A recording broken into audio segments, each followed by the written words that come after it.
Okay, sit. Down. All the way. Down. Good girl. I'm gonna push you back. And I'm gonna give you treats. Hi, I'm Luke, bike shop manager here with Backcountry. So it's beginning to get to riding season, and we've been talking to you guys about things to do to your mountain bike to get them ready for the season. Last time we did this, we looked at tubeless, and it didn't go so great. So hopefully this goes a little bit better. What we're gonna be talking about today is chains. They're an essential part of any mountain bike, and most people don't realize they actually start to wear out over time, and you do need to replace them. So we're gonna look at how to check your chain and make sure it's still good. And if it's not good, we're gonna show you how to replace your chain. It's really, really easy, and it's gonna be able to get you riding on a fresh new part. So let's dive into it. First thing you need to do before you replace your chain, or if you have to replace your chain, is you wanna check the wear on your chain. It's a common misconception that people think that chains actually stretch. Chains don't stretch. What happens is the interface between the pin and the roller on the chain will wear out, and actually there'll be slack there and there'll be play there. And that's what happens. That's what's going to cause a worn chain, which can cause damage to your cassette and to your chainring, which are much more expensive parts. So it's best to replace your chain before it gets too worn, damages your other drivetrain components.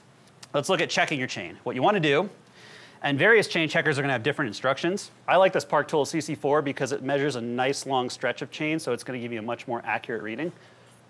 But what you do is you push this little hook in here, you drop this tooth down here, and then you just push your chain down in, and you can see that this chain drops into the 0.5, which means that it's not worn out enough that it's going to damage drivetrain parts, but this is right at the point where you're going to want to replace this thing so you don't damage anything going forward.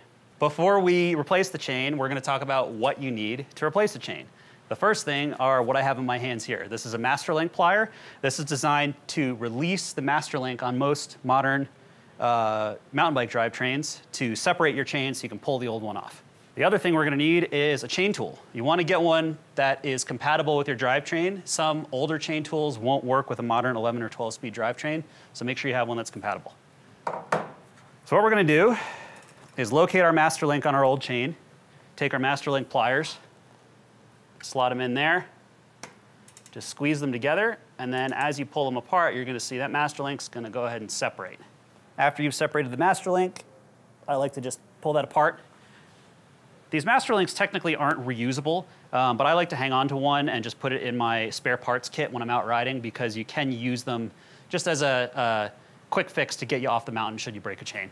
So hold that off to the side, and then take your old chain, and just pull it off. It's not a bad idea if you want to hang on to this and maybe pull a few links off and again, stick them in your pack. If you do snap a chain and a couple of the links are damaged, you can use this section of chain to put your chain back together. So we'll get our new chain out. There's a lot of debate on whether or not you should degrease your chain prior to installing. People will claim it saves you watts if you clean it off and put a lightweight lube on it, or wax if you're a nerd. But I actually like to leave the factory lube on here.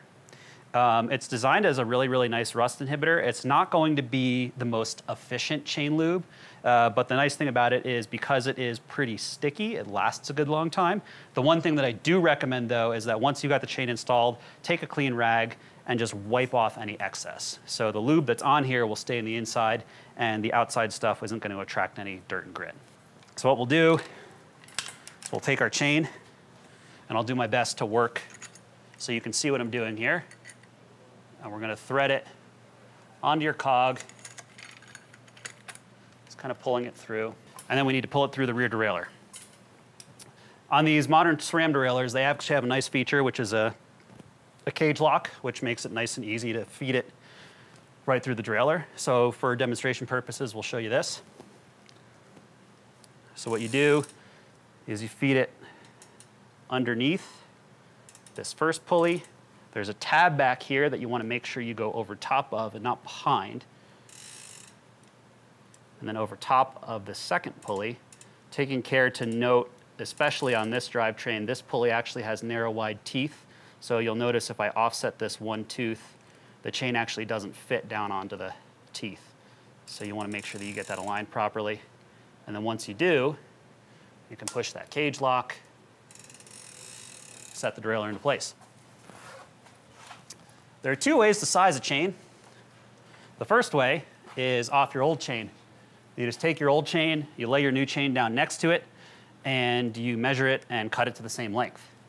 I like to size the chain fresh every time I put it on because you never know who worked on your bike last and they could have sized your chain incorrectly. So it's good to just start from scratch. So what we want to do is bring our chain together.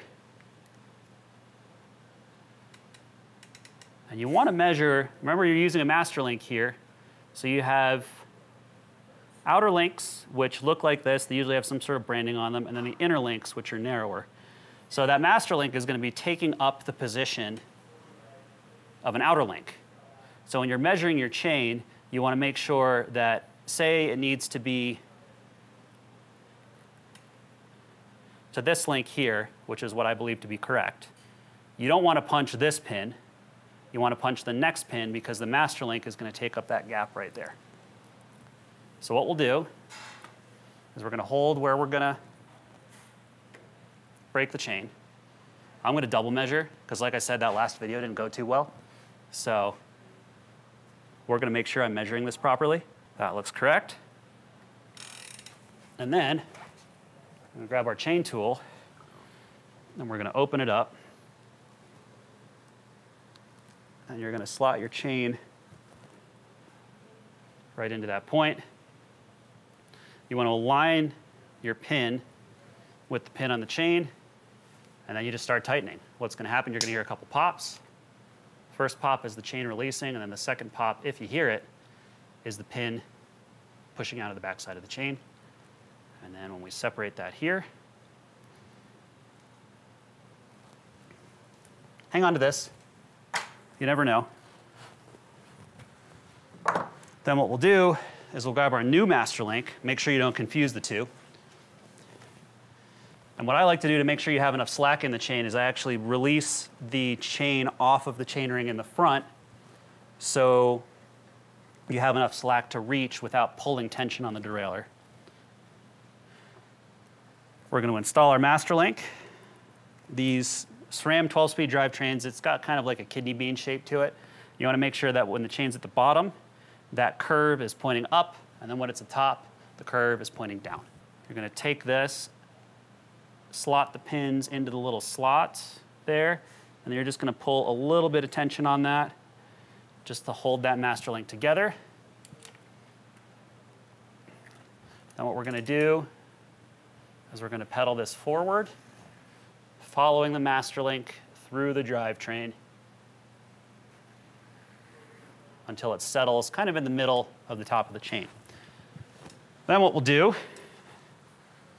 you take a look at your master link, is you're going to hold your tire with one arm, then you're just going to grab your crank.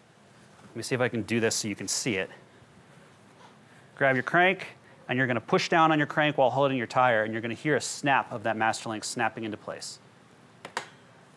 Just like that. You can see that the pin has settled into the little notch in the groove, so that's kind of locked in place, so it's not going to come out if you backpedal. And then to verify, just run through your shifting. Make sure everything seems like it's shifting nicely, working properly. And that's it.